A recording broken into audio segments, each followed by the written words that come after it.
La cantina, oscura y llena de humo, contuvo la respiración. El ambiente estaba cargado de misterio y tensión. Mi compadre, un hombre de sombras y susurros, estaba sentado frente a mí. Su presencia era tan enigmática como siempre.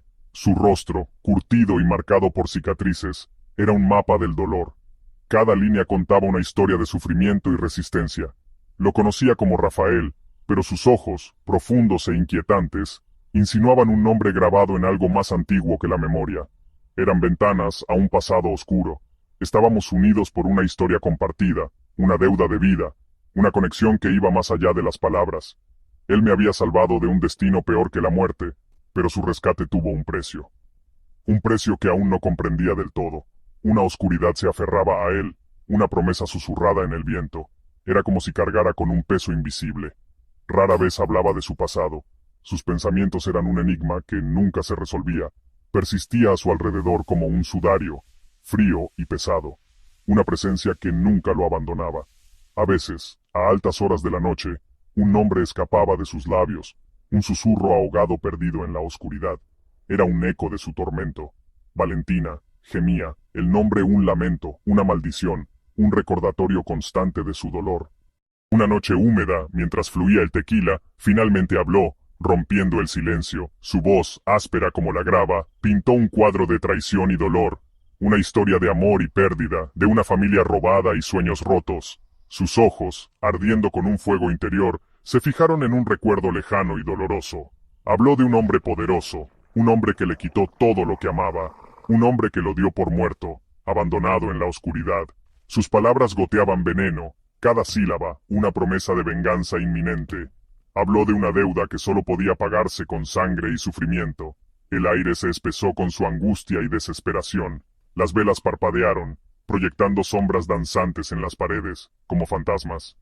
Habló de Valentina, su esposa, su risa resonando en el silencio entre sus palabras, llenando el vacío.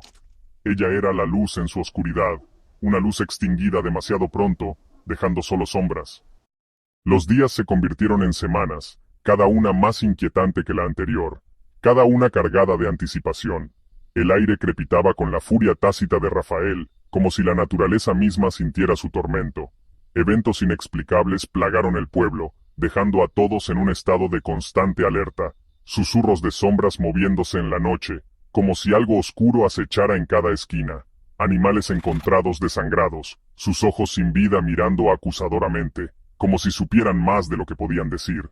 Los aldeanos, supersticiosos y asustados, susurraban sobre un espíritu vengativo, una criatura de la oscuridad desatada por la ira.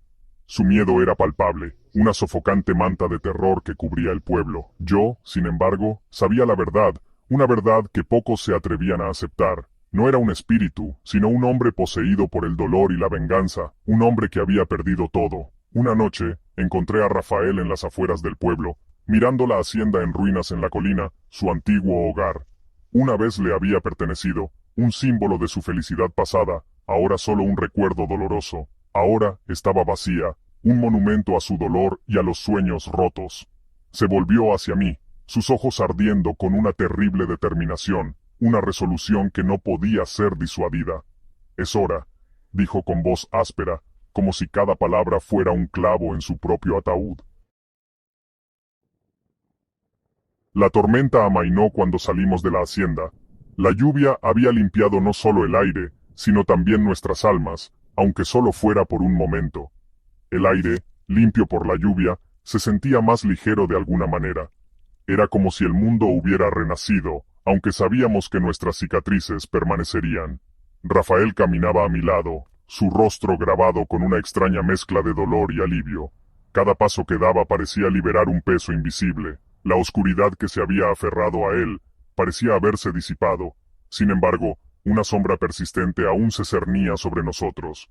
Me miró, sus ojos reflejando la primera luz del amanecer. En su mirada, vi tanto la esperanza como el dolor de lo que habíamos perdido. «Está hecho», dijo, su voz hueca. Las palabras resonaron en el aire fresco de la mañana. Nos quedamos en silencio, el peso de sus acciones recayendo sobre nosotros. El amanecer trajo consigo una nueva realidad. Había tomado su venganza, pero ¿a qué costo? La pregunta colgaba en el aire, sin respuesta. A lo lejos, el pueblo dormía, inconsciente de los acontecimientos de la noche. La tranquilidad del lugar contrastaba con nuestro tumulto interno. La vida continuaría, pero para Rafael y para mí, el mundo nunca volvería a ser el mismo. Cada amanecer nos recordaría lo que habíamos perdido. Estábamos unidos por la sangre y la venganza, marcados para siempre por la sombra de la venganza del compadre. La vida seguiría, pero nosotros habíamos cambiado para siempre.